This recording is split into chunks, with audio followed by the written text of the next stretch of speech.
This Andrew Holness-led government is here to facilitate. And with that mandate, Minister without portfolio in the Ministry of Economic Growth and Job Creation, Daryl Vaz, has set an ambitious plan of action for the 2017-2018 financial year.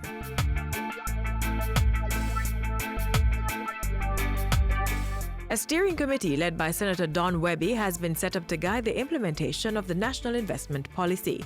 International investors will also be attracted with the tabling and expected passage of the International Corporate and Trust Services Providers Act 2017, as well as the International Business Companies Act. This government is a business-friendly government. It facilitates business with a view of them making profits that can be reinvested to the benefit of our country. Investments are already unfolding, like the development of an 800-room 5-star all-inclusive hotel on 20 acres of land in Rose Hall, St. James.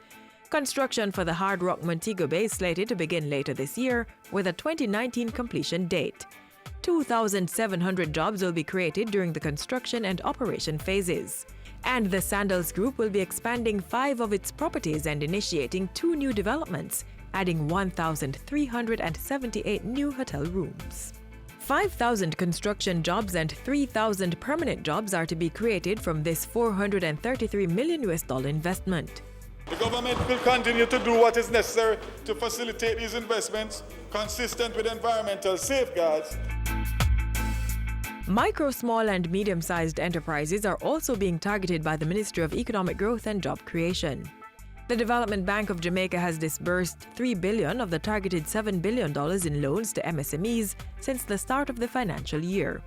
The bank will also be providing over $26 billion in investment support for 200 new businesses, capacity building for 810 MSMEs, and creating 4,500 new jobs in the process. And the Factories Corporation of Jamaica will partner with the DBJ, Jampro, and the Port Authority of Jamaica on 4 enterprise projects worth $134 million, with the potential of creating 27,000 jobs. Focus will also be placed on equipping the labor force with in-demand skills. As such, sector skills councils have been established through a partnership between the Jamaica Manufacturers Association and the Business Process Outsourcing Association. The next step will be to involve the operationalization of apprenticeship programs with the support of the private sector to address skill gaps experienced by employers. And this will lead to greater employment and productivity. And the island's dependence on foreign oil will be reduced through $300 million in alternative energy projects.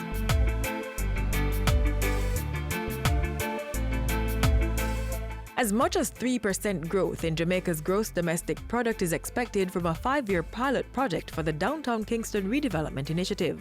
The public-private partnership will see the Jamaica Social Investment Fund serving as project coordinator with oversight from the Urban Development Corporation and the city's municipal corporation. And Minister Vaz says a revision of residential densities and the issuing of new residential zoning standards will be undertaken. This will take into account current trends in urban renewal and development to facilitate an increase in the housing stock, enhance public safety, provide wider options for housing solutions, and increase efficiency of use of urban lands, reduce commuting costs, and protect environmental sensitive areas. 12 development orders have been issued with plans to complete Portmore and St. James within the financial year. It will support new existing businesses by informing investors and developers of the types and scale magnitude of development that can be facilitated in a particular area. Institutional changes at the National Land Agency will see to the issuing of more land titles to Jamaicans. In addition to merging the agency with LAMP, the regulations of the Special Provisions Act will be amended, enhancing the work of the 16 LAMP adjudication committees island-wide. A study is currently being undertaken with the assistance of the World Bank to allow the NLA to implement an electronic titling system which will involve a study tour of land information in New Zealand by a team from Jampro, NLA and the World Bank.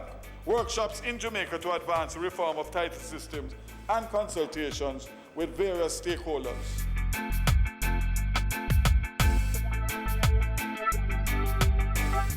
A draft beach access and management policy is to go before Cabinet in the financial year, followed by public consultations and a resulting green paper to be tabled in Parliament. Several other policies to advance environmental management are also being developed.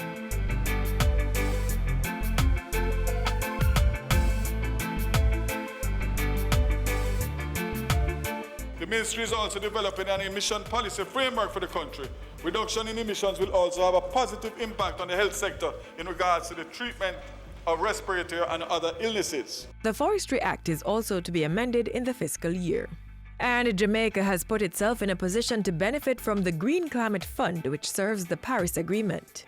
Mr. Speaker, through the Commonwealth Secretariat, we have engaged a finance advisor to support Jamaica's efforts to develop a comprehensive program and a portfolio of projects in line with the investment priorities of the GCF.